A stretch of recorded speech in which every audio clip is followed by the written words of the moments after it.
AITA for blocking a colleague from using the toilet. New account, so not associated with my main. On mobile, so apologies for formatting. I work in a hospital in an administrative corridor. It's in the middle of nowhere in the hospital, as in not a lot of foot traffic from staff or patients. As a result, there is a single toilet on our corridor to cover our 5 offices. The door to the toilet is opposite my office door. We all go on break and lunch together 90% of the time, leaving the corridor empty for 30 to 50 minutes. We started noticing every now and then that someone was using the toilet while we were out. In itself, not a problem, but the smell and occasional mess wasn't always fully flushed or blocked, was awful. There's no windows, so no way to dissipate the smell, and air freshener was irritating. Over the last few months, it's been happening more and more regularly. It can be 3 times a week or twice in one day sometimes. We have no idea who is doing it, and there's no pattern to it. Also, no one really wants to confront the culprit if we did see them, so we were just living with it. Gross as it is.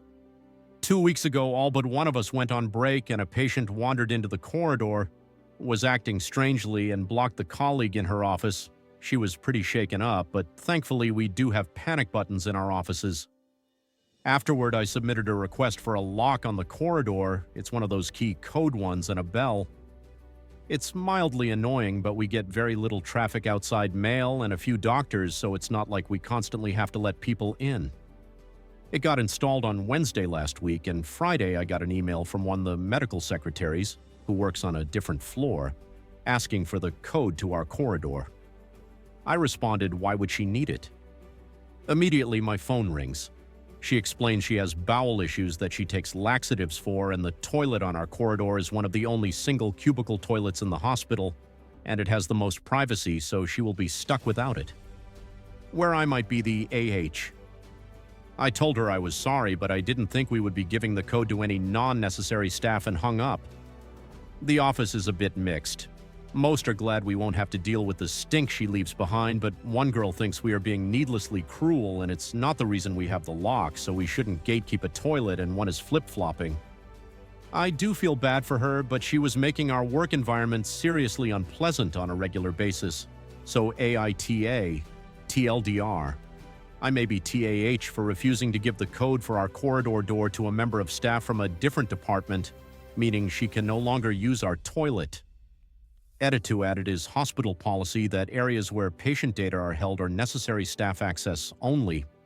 So I do not have access to any of the wards, but I can access day surgery because it's relevant to my job. Her job in no way gives her any reason to be on our corridor, so from a data security point of view, it doesn't matter that we are both employees. AITA had an email from HR yesterday and a brief call with them today. They've had a report of bullying. They were vague on details, but after the call, she was so upset she had to go home early. It sounds like her manager has pushed for the complaint to be made. I didn't bring up the toilet or asking for the code with HR on the call.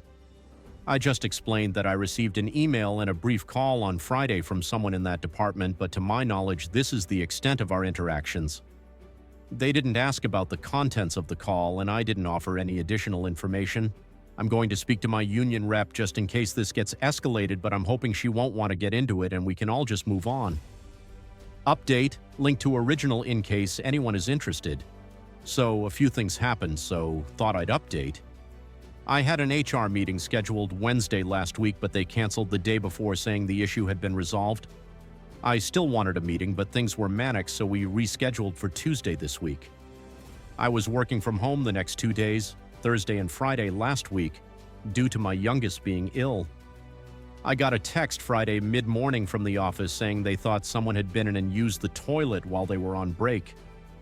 On Monday, one of the girls had a meeting with their kids' school and decided to work through her break and leave early.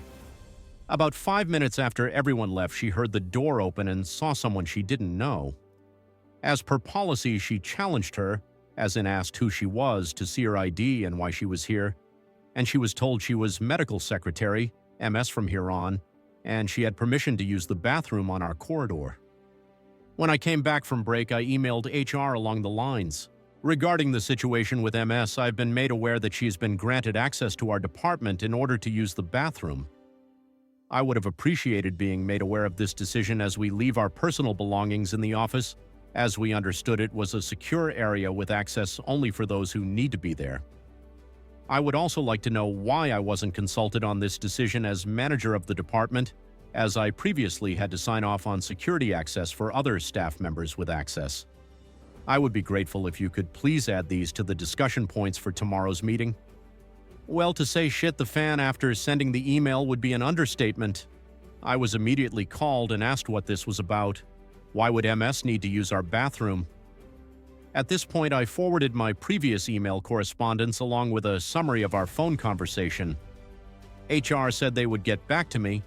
Turns out her friend's husband works in the hospital and both told about our toilet and subsequently gave her the code. After I declined to give it to her, they didn't say who he is but implied they were taking this issue seriously. But that solves the mystery of how she found it in the first place. She no longer has access to our bathroom, the code has been reset, and we received a site-wide email reminding everyone of the importance of security, not giving out access codes and confronting people who you believe are in an inappropriate location, not going to areas you have no business in.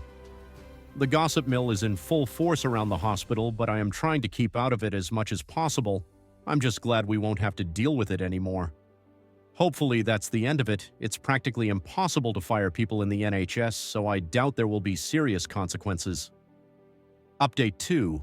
So the saga should hopefully be over. I had a request for a meeting with HR a few weeks after the initial incident. The secretary, who we shall call Val for the purposes of the story, can't remember if I gave her a name last time, had gotten a doctor's letter and was asking for access to our department bathroom and did I have any objections. I had been kind of expecting this, so I countered with, I don't have objections but reservations. Our department is very far away from Val's office. The lack of extraction shocker window makes it a very unpleasant environment for us to work in. Most importantly, if she were to gain access, she would be expected to leave it in the condition she found it. We didn't really feel it was appropriate for a person to have unlimited access to the department just to use our toilet. HR pressed on point 3, and I explained the history of Val leaving the toilet a mess. I also pointed out there are several clinic sluices which require a key to access, much closer, and perhaps one of those would be more suitable. I went on a recon mission shortly after this all happened. Anyway, HR agreed, and she now has a key to the toilet in outpatients. Under the provision she keeps it clean, she can basically have her own private bathroom. The porter who told her about our toilet and then gave Val the code apologized to us in person. Turns out she's actually his sister-in-law, so my original intel was wrong. He claimed she was embarrassed to ask for accommodation and he was pressured by his wife to give her the door code when I refused. He realizes it was wrong and we agreed not to hold it against him. So all in all, a pretty boring conclusion, but I'm glad it's over.